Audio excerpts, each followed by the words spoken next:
A man stands in the dust of a rebuilt city, watching a priest drag a blind, crippled sheep toward a stone altar. Most people assume the Old Testament ends with a bang. They think the final pages of the Hebrew Scriptures must be a grand crescendo, a fiery judgment. He calls it what it is, a violent theft of trust. But the robbery does not end with broken marriages. The theft goes even deeper.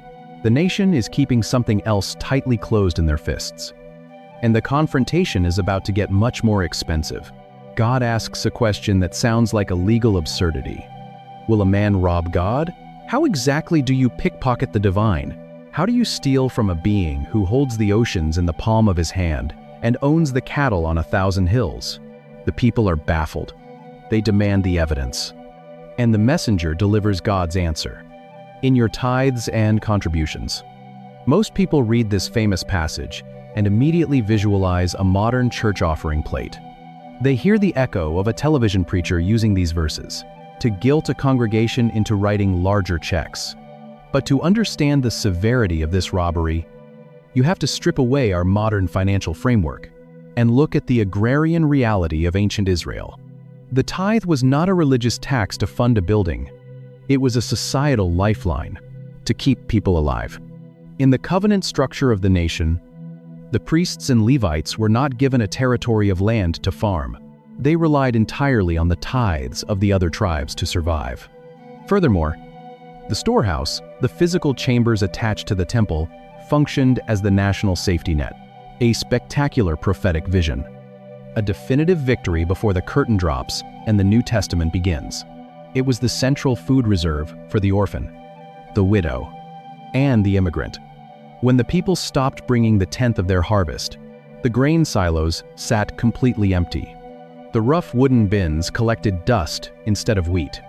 The smell of fresh flour vanished from the temple precincts. By holding back their crops, the people were not just shortchanging an invisible deity, they were actively starving their neighbors. Their spiritual apathy had metastasized into social cruelty. They looked at their own struggling fields, panicked about their own survival, and decided to close their fists. They calculated the cost of devotion and decided it was simply too expensive. Apathy hoards. Awe opens its hands. And so God issues a challenge that breaks every rule of biblical engagement. He tells them to bring the full amount into the storehouse. And then he says something staggering. Put me to the test. It is the only place in the entire scriptural record where God actually invites humanity to test him.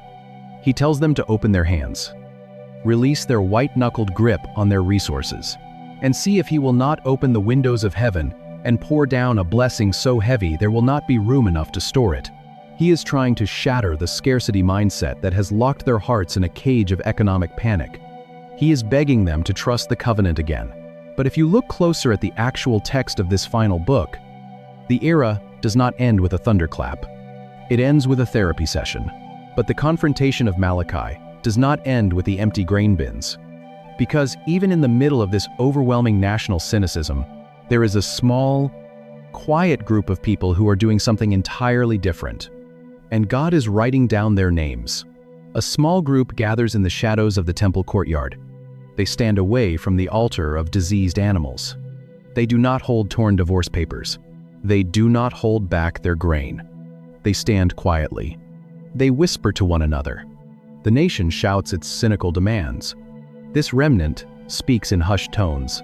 They look at the corruption, the cheap incense, the bored priests, and they choose reverence. They remember the name, and God stops. God pays attention. God listens. He commands a scroll to be opened in the heavenly court.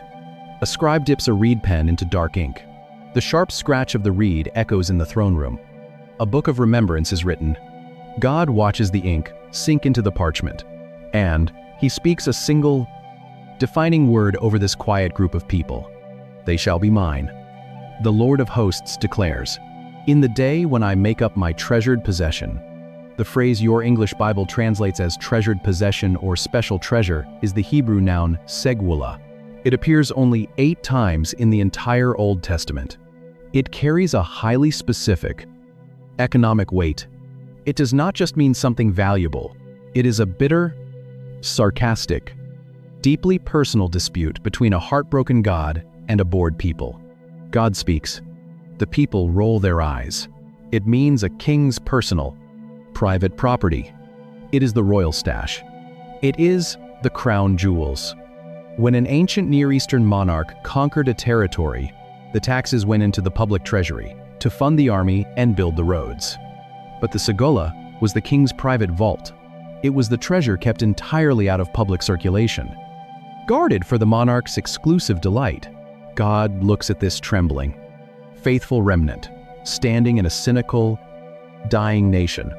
He looks at the people who refuse to let their awe rot into apathy. They are not just a surviving demographic. They are his Segula. The book is not a ledger of good deeds. It is a royal deed of ownership. God promises that a day of reckoning is coming. He says it will burn like an oven. The arrogant and the wicked will be reduced to stubble. But for the Segula, for those who fear his name, the Sun of Righteousness will rise with healing in its wings. They will go out leaping like calves let out of a stall. The promise is massive. The hope is blinding. But the fulfillment is not immediate. The final messenger finishes speaking. The scroll is tied shut. The heavy wooden doors of the temple close, and a staggering, suffocating silence settles over the earth. A rebuilt temple stood in the dust, and no fire fell to fill the dark room. A bored priest dragged a blind sheep to the altar. God accuses. The people deflect. God says, "I have loved you." The people cross their arms and reply, "How have you loved us?" And heaven watched the mockery in silence. A weeping wife signed a torn parchment, and the fabric of the nation ripped apart. A cynical farmer locked his grain in the silo and starved the very people he was called to protect. A final messenger delivered a legal subpoena and exposed the rot hiding underneath the religious routine. A quiet remnant stood in the shadows, and a scribe wrote their names in a royal vault. A heavy door finally closed on a broken covenant, and 400 years of silence fell over the earth. One warning. One long wait. But here is the part I keep coming back to. It is the ink on that scroll of remembrance. God did not ask for a flawless performance from that quiet remnant in the courtyard. He just asked them not to lose their awe. They chose reverence when everyone else was tossing diseased offerings on the fire. They became the Segla, the treasured possession, simply because they refused to be bored with the sacred. If you are in a season where God feels absolutely silent, if you have rebuilt the walls, done exactly what you were supposed to do, and nothing spectacular has happened, if you look at your life and the awe is threatening to fade into a grinding, exhausting routine, do not let the disappointment rot into contempt. Apathy is the scar tissue of unfulfilled expectations. The 400 years were not an abandonment. It is the sound of a covenant that has gone completely cold. And after this final, exhausting exchange, the sky goes completely, terrifyingly silent. They were the necessary space being cleared before the arrival of a king. If this reached something in you today, subscribe, leave a comment. Even one word helps. Share this with someone who is sitting in a season of divine silence. Pray for us as we keep digging into these texts. And may the God who writes names in the dark remember yours and keep you as his treasured possession until the morning finally breaks. For 400 years, no prophets, no visions, no inspired scrolls. 4 centuries of waiting in the dark. To understand why that silence had to happen, you have to read the last words that were spoken. You have to listen to the final messenger. His name is Malachi, and the problem he is diagnosing is not an ancient historical footnote. It is a spiritual disease that most people today do not even realize they are carrying. Malachi is not warning Israel about an invading army. He is warning them about their own apathy. To feel the absolute devastation of this final book, the marble of the courtyard is uneven. The air smells like cheap incense and singed wool. You can hear the dragging hooves scratching against the pavement. You cannot just read the words on a page. You have to step back into the exhaustion of 5th century BC Jerusalem. You have to look at the stones of the temple they rebuilt, and the promises they thought God had forgotten. It has been roughly a century since the first waves of Jewish exiles returned from Babylon. They came back with the breathtaking poetry of Isaiah and Ezekiel, ringing in their ears. They had been promised a new Jerusalem, a city of sapphire and gold, a restored Eden where the nations of the earth would stream in, carrying their wealth and bowing down to the God of Israel. But look at their reality. They are a tiny, forgotten province in the massive administrative machinery of the Persian Empire. They pay their taxes with heavy silver drachmas stamped with the faces of foreign kings. They sweep the dust out of a temple that feels like a cheap, scaled-down replica of the architectural marvel Solomon had built before the exile. When the older men first saw the foundation being laid, they wept aloud, not just out of joy, but because it was so overwhelmingly small compared to the glory days of the past. And then there was the silence of the sanctuary itself. When Solomon dedicated the first temple, centuries earlier, a cloud of divine presence, so thick and suffocating, filled the room that the priests physically could not stand up to do their jobs. There is no fire falling from heaven to consume this offering. There is no cloud of unapproachable glory filling the temple, the kind that once forced. But when this second temple was finally finished and dedicated, nothing happened. The Holy of Holies remained an empty, dark, 30-foot cube of quiet stone. There was no Ark of the Covenant, no blinding fire, no visible manifestation of glory. Just a dark room and the hollow echoes of their own chanted prayers. Decades turn into a century. The grandparents who enthusiastically rebuilt the walls pass away, and their grandchildren inherit a religion of sheer, grinding maintenance. Apathy is not a random loss of interest. It is the scar tissue of unfulfilled expectations. When people feel like God has underperformed, they quietly renegotiate the terms of the relationship. They stop offering their best. They do the bare minimum required to keep up appearances, assuming the heavens are closed for business.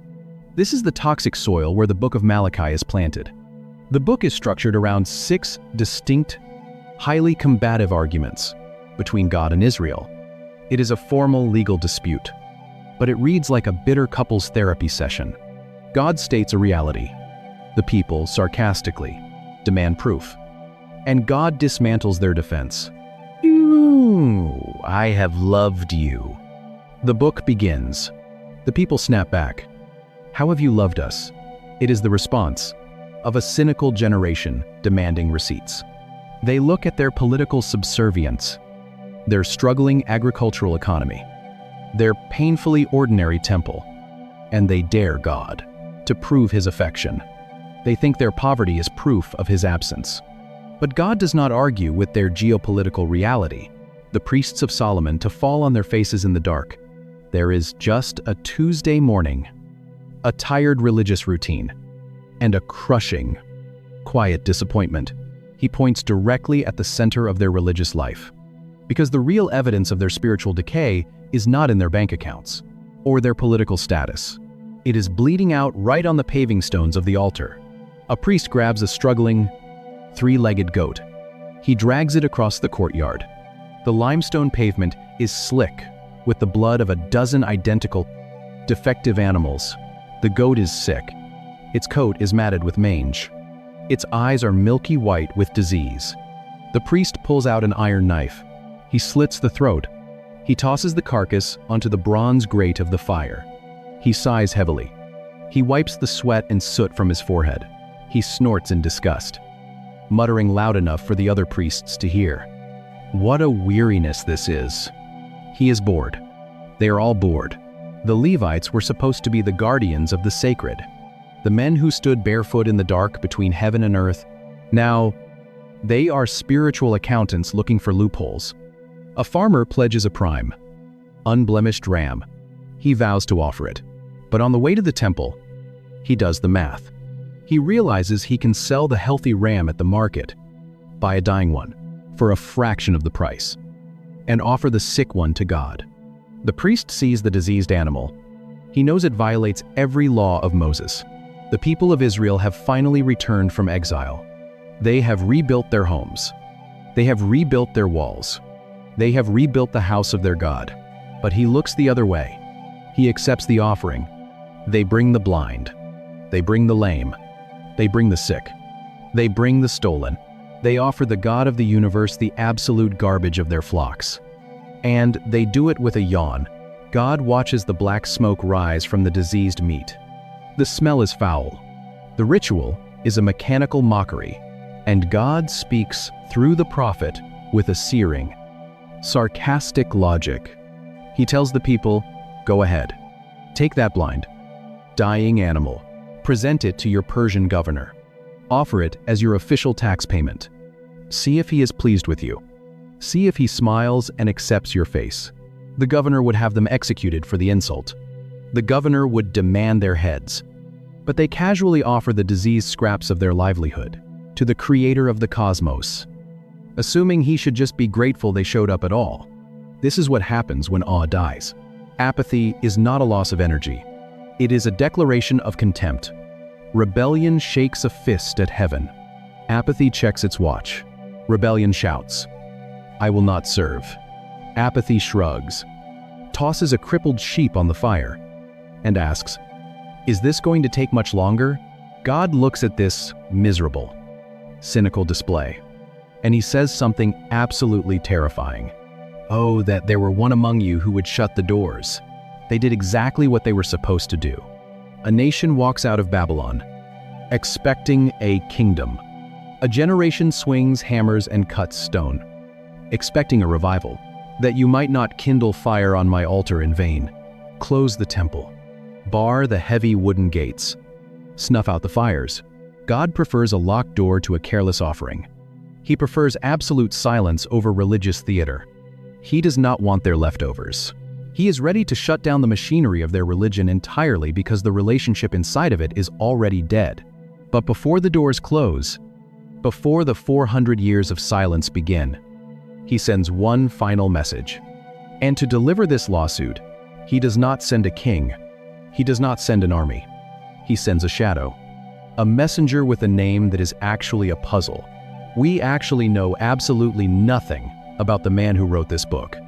Unlike Isaiah, who gives you his father's name, or Jeremiah, who carefully lists the historical kings he served under. The final book of the Old Testament arrives stripped of all personal biography. There is no hometown recorded. There is no family tree to trace. There is only ink on rough parchment, and a single noun acting as a name in the very first sentence. The word your English Bible uses in chapter 1, verse 1, is the Hebrew Malachi, but its root is the Hebrew noun malach, which means a messenger, an envoy, or even an angel. The priests wash their hands and light the fires, expecting a presence. But nothing happens. Decade after decade slips by. The awe fades into routine. When you add the possessive suffix at the end of the word, it translates literally and simply to "my messenger." It is the exact same word used later in chapter 3, where God makes a massive prophetic promise. "Behold, I send my malach, my messenger, and he will prepare the way before me." Because of this, many scholars believe the author of the final prophetic scroll is entirely anonymous. The name is actually a functional title. The personal identity of the man does not matter, because he is acting in a strictly legal capacity. Malachi is not a personal signature. It is a divine subpoena. So the messenger lays out the legal case. He structures the entire book as a rib, the ancient Hebrew technical term for a covenant lawsuit. In the ancient Near East, a prophet was not just a religious preacher offering inspiration. A prophet was a prosecuting attorney sent by a suzerain king to enforce the terms of a broken treaty. You can hear the sharp, forensic tone in every line of the text. God states a violation. The people demand evidence. The messenger delivers the irrefutable proof. He begins with the priests who are treating the sacred space like a tedious chore. He exposes the diseased, animals, and the cheap offerings. He points out how the leadership is calculating their devotion based on economic convenience rather than covenant fidelity. The routine rots into resentment. By the time we reach the book of Malachi, no one is bowing in reverence anymore. They are checking their watches. But the legal dispute does not stop with the religious professionals. The messenger turns from the corrupted priests to the corrupted households, because the apathy that started in the sanctuary has already bled into their private lives, their marriages, and their money. The problem is not just the sick livestock they are tossing into the temple fire. It is the bitter water they are leaving on the stone. A woman kneels on the rough limestone courtyard. She is weeping. Her tears fall directly onto the cold stones before the altar. You can hear the heavy, ragged sound of her sobbing echoing against the temple walls. Her husband stands a few feet away. He is holding a piece of parchment. It is a certificate of divorce. He hands it to the priest. He turns his back on the woman of his youth. He walks away to marry the daughter of a foreign god. The scene repeats. Another woman cries. Another parchment is signed. Another family is fractured. The men of Judah are trading away their covenants. They are abandoning the wives who stood by them in the lean, hungry years of the return from exile. They are chasing the daughters of foreign, idol-worshipping neighbors. They want the political advantage.